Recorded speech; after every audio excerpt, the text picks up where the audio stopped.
If you want to be successful at daily fantasy football, you got to allocate a lot of your bankroll to cash games. We'll give you some cash game proven strategies for success coming up next.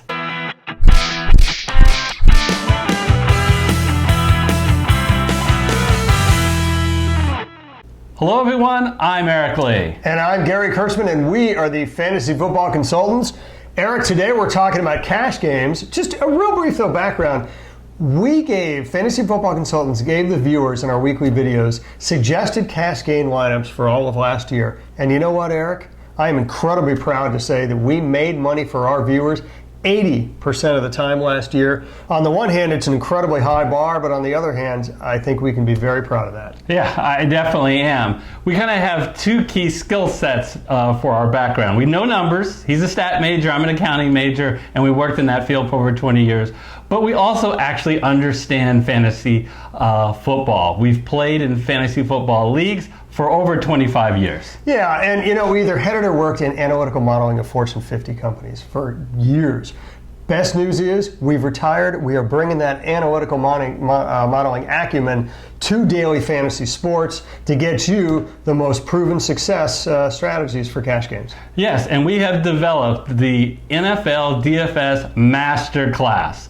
We are in the 8th class out of a 9-class series, all about cash game strategies, proven ones. Proven one. Now you can see this video, obviously, as you're doing on YouTube. You can see all of our videos, not just for the DFS Masters Class series. As the NFL season starts, we give the weekly lineups for cash games and GPP. All of that can be found on YouTube, and the podcast as well can be found on iTunes, so watch us for there too. If you want to support the show on YouTube, smash that like button, and then if you haven't yet, hit the red subscriber button, and if you're listening on iTunes, do us a favor and give us a favorable review. But now, Gary, let's talk about cash games. And when I think about cash games, I always think about my man Herm Edwards, the former NFL coach. You play to win the game.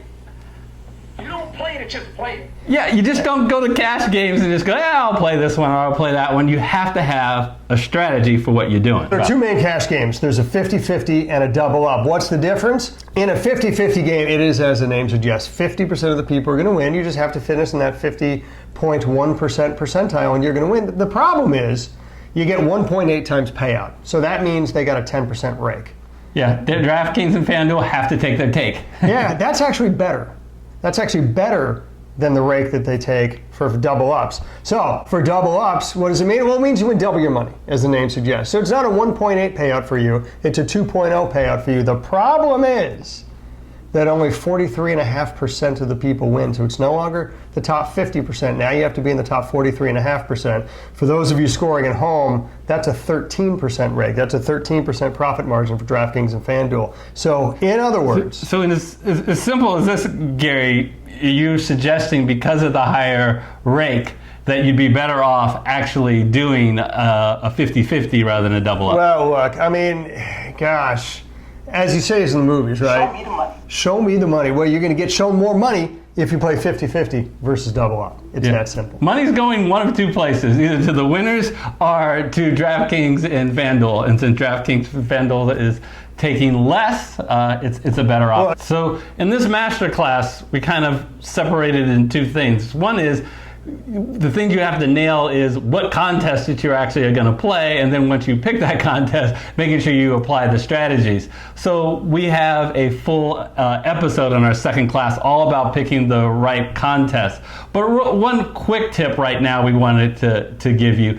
If you're going to play 50-50 and double ups, my suggestion is be sure that you search out single entry tournaments, or at a minimum a limit of 3 entries, because a lot of times, Gary, people enter the really large 50-50 or double ups, and then you have these really experienced players with a lot of technology advantages who are entering up to 150 lineups, $1 or $2, even though it's $1 or $2, they're putting in $150 or $300 with what would they call them, trains of lineups, and you could be one of the top players out there, but you're falling behind all these 150 lineups because they're able to make some split-second last decisions in their lineup. Yeah, these are the pros, these are the sharks, these are the people that you don't want to compete against. So definitely don't follow trains. So Eric, let's take a moment, okay? And we've talked about consistency, we've talked about high floor. Why don't we examine that by position? Now again, just to emphasize Eric's point, we have an entire show, a collection of shows, position by position. We have a quarterback show, how to pick quarterbacks. That's for cash games and GPP, how to pick running backs, tight ends, wide receivers, etc. But let's give them a kind of a high-level synopsis. Yeah. Now, whet their appetite, and then for further details, they can go into the individual shows to get the nitty-gritty and all the best strategies. Why don't you start it off with quarterback? Yeah, and that's the first thing that appears on their list on DraftKings and FanDuel. And what you're looking for is efficiency stats for your quarterback. So you want to go back into the past of that year and see how efficient has your quarterback had been. You're looking for 3 statistics. Touchdown percentage, which is the touchdowns thrown over pass attempts. You're looking at the second one is completion percentage. That's obvious, what the percent that they've been able to complete. And then finally, passing yards over attempts, meaning are they taking more chances of throwing the ball farther on each pass attempt. All right, so I've heard a lot of different stats about related to efficiency / completion percentage, definitely about touchdown as well. One thing to note that we didn't hear is volume. Yeah. Right, and I think that's a very interesting point. Again, much more on the factors for success in the Select Your QB video. Yeah, when you're looking for volume, it's not necessarily a quarterback that's the key. It's at running back. So right, here Gary? it is. All right. Here's the start of the train, if you will, of positions where volume matters. Look, the NFL is the land of opportunity, less so for quarterbacks from a statistical standpoint, much more for running backs. So the number one factor you want to look at is touches. Now, touches, by the way, can be 2 different things, right? Because there's a half PPR, full PPR. And even in no PPR, when you catch passes, of course, still 1 point for every 10 yards. Number of touches. Now, bell cow running backs typically get 25, sometimes even slightly north of that. You want both your running backs, even your second running back, to get at least 15 touches. That's the first thing you look at. And the second is, and this is, quite frankly, another one of those, potentially no-brainer statistics, touchdowns. But the part that isn't no-brainer is, what's going to be the best predictor of touchdowns scored for running backs? And it turns out the answer, sure, it's percentage of goal line carries that they get. And the best way to pick that, there's a lot of different ways you can look at goal line carries. Some people look at red zone, that's inside the 20. Turns out that's not nearly as statistically correlated as touches inside the 10, which even of itself is not as statistically correlated to touchdowns as inside the 5. Do yourself a favor. You don't want to get those vulture touchdowns by a running back that comes in at the last minute because you get no points and you get gray hair and you get pissed off and you throw things at your TV. Look at the inside the 5-yard line touches. Wide receiver, man, Gary, there's no position where we have to select, or at least mandatory select 3 at that position. So it's important to get it right. And the number one thing that you want to look for cash games, the whole show is about cash games, is high target wide receivers. Look at it this way. The more targets you get, theoretically, the more receptions you get. The more receptions you get, the more points you get, especially on DraftKings. So that's such an important thing. There's nothing worse than watching the game and looking at your guy. My guy's up at the top of the screen, and the quarterback doesn't even look at his direction. So, you really want to make sure you're looking for the high target guys. Yeah, and tight ends is not going to be terribly different than wide receivers because conceptually they're roughly the same, with the exception the tight ends block a whole lot more, so they don't have nearly the opportunity to get targets. So that means the guys that do, right? There's a top 3 tight end tier, for at least there has been in 2017, 2018, and here in 2019. That's likely to continue. Even the mid tiers, you want to look for high target tight ends. There's a relative paucity of them, which makes those guys much more valuable. You also want to look at, and this is similar to running backs here, running backs get the goal line carries. You want to know who gets the red zone looks for tight ends. And again, don't just define the red zone as inside the 20. For tight ends, please define it as inside the 10. That's what's the most statistically correlated to expected point value. So again, you can find that a lot of different places on the web. Inside the 10 targets for tight ends, their target share for their team. If you find a tight end that when they're inside the 10-yard line and they're passing and he gets 33% of the targets from the quarterback, that's an incredible number, and that's an example of somebody who is extremely valuable. Yeah, the tight ends of all the positions we talked about somewhere are very volatile, but it's not as volatile as our last position, which is defense. Wow, you can go up and down depending on the defense that you pick, and in trying to figure out what in cash games you want to do, because you want to pay a little bit amount for your defense. You don't want to completely punt in cash games so you can get a decent floor. Look for sacks. You want a situation where your defense can put pressure on the opposing offense. And on the other side of the ball, you'd like to have that offense, of course, struggle. But take chances. So you want quarterbacks that throw some interceptions, that are susceptible to getting sacks because either they hold the ball too long or they have a poor offensive line.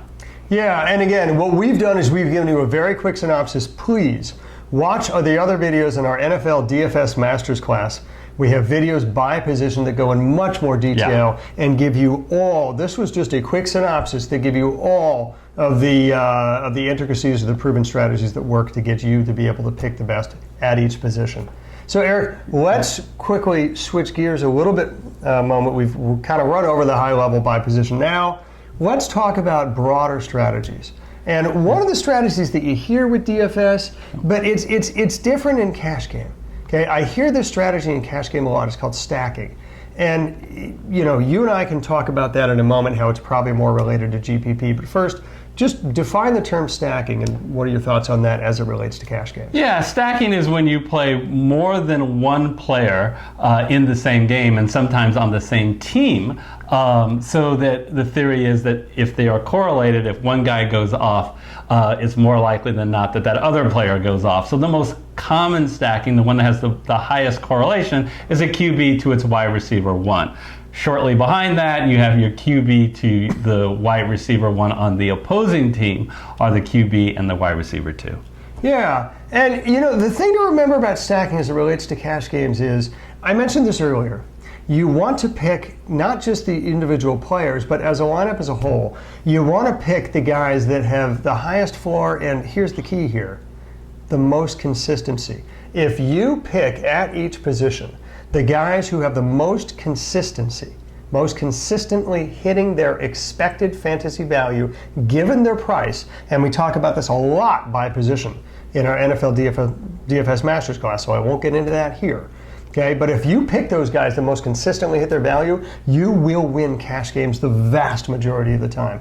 The thing you got to remember is you can't just look individually at each player's, because you need your full lineup to be consistent. And really, the only way that you can get a potentially inconsistent lineup, a lineup that will have less times hitting its expected value than other lineups, is if you pick players from the same team, or even potentially from the same game. So you got to be really careful with stacking. It certainly is not recommended to stack in cash games, and definitely not recommended to stack 3 or more, because statistically you're increasing volatility where you not only don't need to, but you don't want to.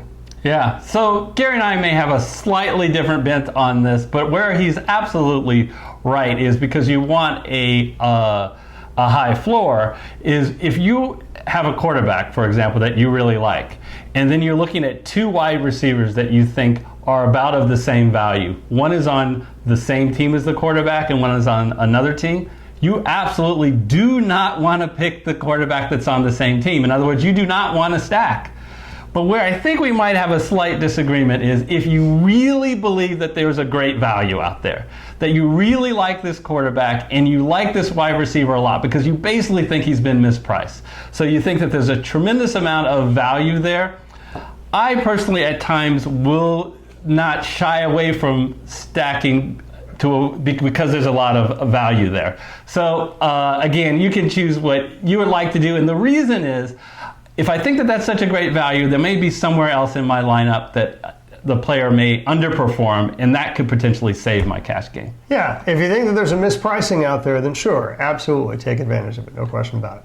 All right, so let's talk a little bit about this show and all about how you can help support it if you like our content that we have described. So I mentioned it before, so if you haven't yet, go ahead and smash that like button. And then if you haven't yet, please hit the red subscriber button. What that will do is if you hit the bell icon, then that will notify you of our future videos. Because during the season, we're going to have DFS contests for our subscribers on both FanDuel and DraftKings, where you have a free entry and a total prize pool of $360. Every week during the season on our show, we're going to provide you a cash game lineup and a GPP lineup. And let's get back into the cash game, Gary. We went through all the particulars of each position, but is there any general strategies that, regardless of the position, that helps to pick players in cash games? Yeah, I mean, at every position you heard us say, one common factor, which is the NFL is the land of opportunity. A little less so in quarterback, but definitely in running back, wide receiver, and tight end. Sure. So how do you gauge opportunity? Well, you gauge opportunity by what's the implied team total. So what's the if the implied team total, right, the total points that are going to be scored by your team is higher, the more opportunities your players are going to have to score. I know that's a very basic point, but it just bears repeating because that is by far the strongest correlation to how your player is going to do individually in that week. You'd be surprised how many people I know play DFS. It's just like, why'd you pick that guy? I just like him. I think he's going to go off. Did you look at the implied total? Well, yeah, and they do the right things. They may look at the targets that these players get during the game, and they look at the other factors that we talked about as well. The goal line carries, the goal line touches, or targets, or whatever. And all that is very important. But just don't sleep on implied team totals because that will vary considerably from week to week. Yeah. Another strategy which not many people use is pace of play. So take the 2018 Colts who passed a lot, who just ran a lot of plays. They didn't let the clock run down all the time before they hiked the ball. Because of that, the opposition was getting an average of 6, 8, 10 more snaps a game. Those are opportunities for your players. So if you are playing a team that has a high pace of play, that's absolutely an advantage over one that doesn't. Now, the mistake I've heard people say is, you know what, I'm going to pick a Colt because I know they have a high pace of play. Well, that pace of play is already built in to their statistics and into their DraftKings and FanDuel price. Mm-hmm. So you're looking at the pace of play of the opposition, not that player's team. Yeah, it's not only not built into the player's history, it's not built into the algorithm or the pricing for the player either. So that's an important point. And you know what? Let's talk about the injury report a little bit because every time you do fantasy football, this is for season-long fantasy leagues, this is for DFS, cash GPP, whatever. You're not just checking the injury report on Thursday and again Sunday morning. You got to be paying attention to the actives versus the inactive list that gets put out an hour before each game, and you're going to be listening for the news to come out to say, is this player going to play or is this player not going to play? Now, part of that is obvious. Don't start a player that's not going to play. I think everybody knows that, so pay attention for that. But the other part that's maybe a little less obvious is twofold. One is, please don't just check at 9 o'clock in the morning Pacific, right, on Sunday. Please tell me that you're also checking at noon for the afternoon games. And if you're starting somebody on Monday Night Football or Sunday Night Football, check an hour before those games too. This is not a one-shot and it's over kind of deal. Look, when you're playing cash games, you're betting real money, folks. So let's take it seriously and let's check the actives, inactives an hour before each game that you have a player in. Here's the other point to remember, and that is that if your player isn't going to play, he's on the inactive or you've heard from reliable sources. Of course, the coaches all get interviewed an hour before the game. This person's not going to play. Yes, no. Just remember one thing. Okay, in cash games, you do need to be conservative. So if it's unclear to you if somebody's going to play or not, or if they are going to play, are they in a hampered state, then it's best to avoid that player. But if it is clear to you that somebody isn't going to play, then just remember that one man's sacrifice is another man's opportunity. Sometimes that's going to be the player that literally takes over the position. Running backs, quarterbacks, those are the obvious examples of that. It's literally going to be who's going to be the RB1, who's going to be the quarterback takes over. Wide receivers, it gets a little bit different because some guys tend to switch over. Okay, you really do have a wide receiver switching over to an X position, just as one example. In other examples, maybe they don't switch. The slot guy remains the slot guy. You just, even if the even if the X guy that runs the go routes is out, they're going to replace him. That doesn't mean that guy's going to soak up all the targets that the original player. Oftentimes somebody else, the wide receiver, the slot guy, soaks up some of the targets. So you got to pay attention to who you think is going to get the opportunity if somebody is on the inactive list. Yeah, so when you're looking at that injury report, when Gary talked a little bit about it when he said you want to make sure that your guy plays. But it's always a little bit more difficult when you have a situation where your guy is on the injury report and he is not inactive and he is going to play. And then the question becomes, Gary, is he going to play at a diminished state? And this goes back to what we're doing on this episode. We're talking about cash games where you have to have a high floor. So for running backs, wide receivers, and tight ends, if you have serious doubts about their health, even they're going to play, just go elsewhere. Because each of those positions, it is so easy to phase that player out. For example, a running back who's suffering from an injury, they can play, but they can be their role can be reduced. You ever watch the Super Bowl? The last Super Bowl with Todd Gurley? That's exactly what happened. You have to monitor the games so much. So Gary talked about an inactive standpoint that you're doing it at the beginning of the game. We are trying to, if you're serious, ruin your Sunday, folks. We want you not only to be at the beginning of the game, but we want to monitor toward the end of the morning games and make a decision about where you stand in order to determine whether you do something called the late swap. Gary, you want to explain what is this late swap? A late swap is a Hail Mary, folks. It's just a Hail Mary for a DFS player instead of an actual NFL player. Look, here's the deal. You got to finish in the top 50% if you're playing 50-50 or 43.5% if you're playing double up. So monitor your progress as the morning games of Sunday occur, and even in the afternoon games of Sunday occur. And if you think that there is a good chance, and you see your placement relative to all other teams, and you can get a gauge of how many players those teams have left to play versus how many you have left to play.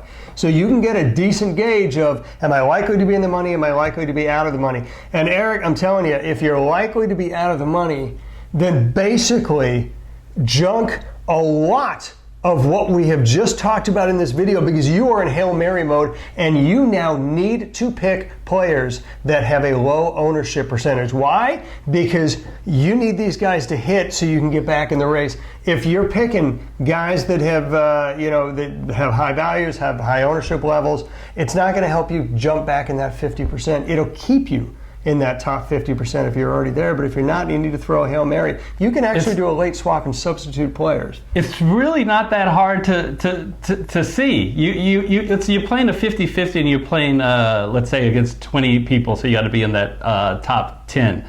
And you're sitting there at 15. And in the NFL, there's a lot more early games than late games. So often, 80 to 85% of the players have already played. And you can look at the different lineups of the people you need to, frog leap over. And you can tell based on what they left, and you look at the salary left that they have and the positions that they have, you can predict the players that they are playing. You can't play those same players because they're going to do the same as you, and therefore you won't catch up. Yeah. So late swap becomes key especially for cash games. Yeah, so we want to again thank all of you. We really appreciate you taking the time to watch our videos and hopefully being able to watch this entire masterclass series. We started Fantasy Football Consultants a year ago, and we're still building out our football community. So please, if you like what you've seen, share us with other people. Share the link with your friends, share a link with your fantasy league mates, and share your comments with us. We would love for this to be as interactive as possible. There's a comment line right under our video. Share any strategies that you've used that have worked. And also, if there's something that we said that you liked, something that we said even that you didn't like, please share that with us too, because the more interactive this channel is, the better it is for everybody. Yeah, and as a small channel, we make an effort to respond to each and every comment. So Gary, that'll do it for the 8th masterclass. Congratulations, you're an expert in the cash games. So, but you're not yet graduated from our masterclass series. Assuming that you've gone in order, the last class, which is class 9, you will want to catch, which is talking about all the proven strategies for GPP play, and you can find that video right over there. And if you somehow missed all of our positional strategy classes, you can pick up that playlist starting with quarterback right here. And until we see you next time on these videos, we'll see you then. See you then.